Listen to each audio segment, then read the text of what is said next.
संविधान लागू करते हुए एक संप्रभु संपन्न लोकतांत्रिक गणतंत्र भारत के रूप में अपनी एक नई यात्रा को प्रारंभ करने का निर्णय लिया था।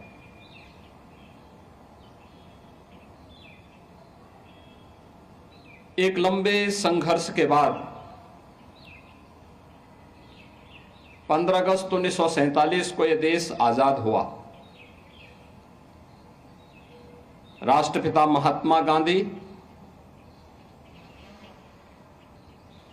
सरदार वल्लभ भाई पटेल, नेताजी सुभाष चंद्र बोस, बाबा साहब डॉक्टर भीमराव अंबेडकर, डॉक्टर राजेंद्र प्रसाद जैसे अनेक स्वाधीनता सेनानियों ने देश की आजादी के लिए पूरी मजबूती से नेतृत्व प्रदान करते हुए ब्रिटिश हुकूमत को भारत को स्वाधीन करने के लिए बाध्य करने के लिए मजबूर करना पड़ा। 15 अगस्त 1947 में देश आजाद होता है और उससे ठीक पूर्व डॉक्टर राजेंद्र प्रसाद जी के नेतृत्व में भारत ने अपना एक संविधान सभा का गठन भी किया। संविधान कि प्रत्येक अनुच्छेद को एक माला के रूप में पिरोने का जो गुरुतर दायित्व था, यह दायित्व बाबा साहब डॉक्टर भीमराव अंबेडकर जी को दिया गया, जिन्होंने 26 नवंबर 1949 को भारत के संविधान का मसौदा तैयार करते हुए संविधान सभा को सौंपा और अंततः 26 जनवरी 1950 को यह देश अपना स्वयं का संविधान लागू करने में सफल हो पाया।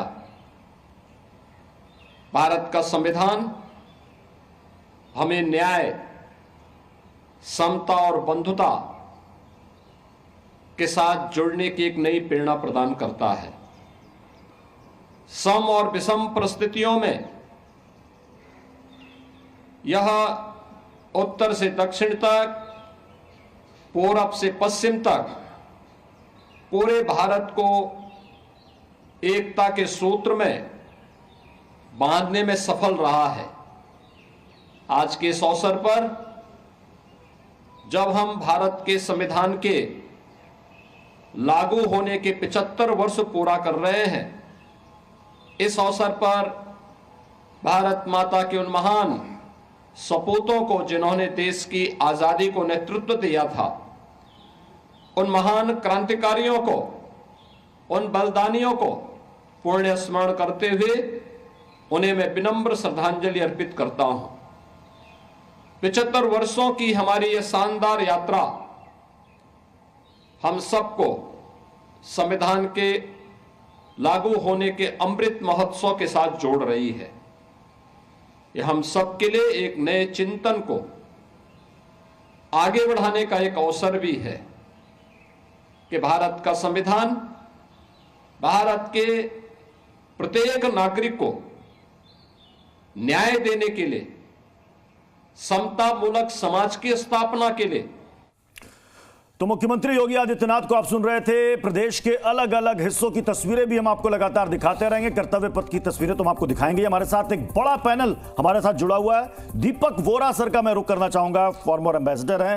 हंसते मुस्कुराते दीपक वोरा सर हमें ज्वाइन कर चुके हैं। जय हिंद दीपक वोरा सर।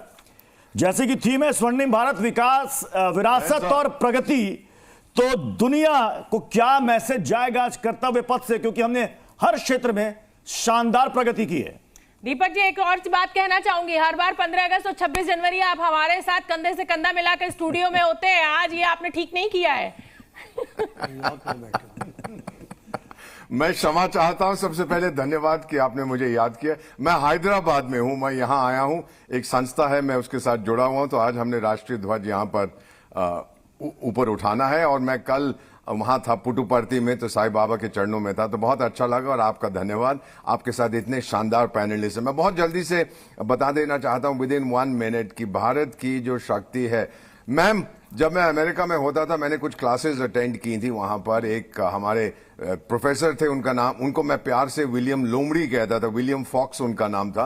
उन्होंने बताया था महाशक्ति बनने के लिए आपको आबादी चाहिए, मिलिट्री ताकत चाहिए, इकोनॉमिक ताकत चाहिए, कूटनीति चाहिए, टेक्नोलॉजी चाहिए। वो सब कुछ भारत के पास है और उससे ज्यादा है। और आज इसका प्रदर्शन आप देखेंगे। अब ये चौथी बार है कि इंडोनेशिया के जो राष्ट्रपति हैं वो हमारे देश में आ रहे हैं एज चीफ गेस्ट। पहला, जैसा भी जनरल साहब कह रहे थे, सुकार्नो साहब थे। एक चीज आपको और बता देता हूं, हमेशा हमारे संबंध ऐसे नहीं थे। 1965 में जब जंग हुई थी पाकिस्तान के साथ, उस समय इंडोनेशिया की नेवी हमारे इलाके की सबसे बड़ी थी। 12 उनके सोवियत सबमरीन्स थी, हमारे पास एक भी नहीं थी। तो उन्होंने पाकिस्तान से कहा क्या हम निकोबार को इस समय कब्जा कर लें। और फिर मुझे बताया था बिजू पटनायक साहब ने, भारत के महान बेटे थे, जब मैं उनसे मिला था, कि उन्होंने फोन करके कहा अगर ये करेगा भारत की दुश्मनी मोल लेगा। अभी मलेशिया से लड़ रहा है, ईस्ट तिमोर से लड़ रहा है, कितना से लड़ेगा तू। तो फिर वो पीछे हट गए, नहीं किया उन्होंने। ये कहानियां हैं, वो जमाना गुजर गया, आज का जमाना है। मैं आती रहूंगी आपके पास दीपक साहब, मेरे साथ और भी मेहमान।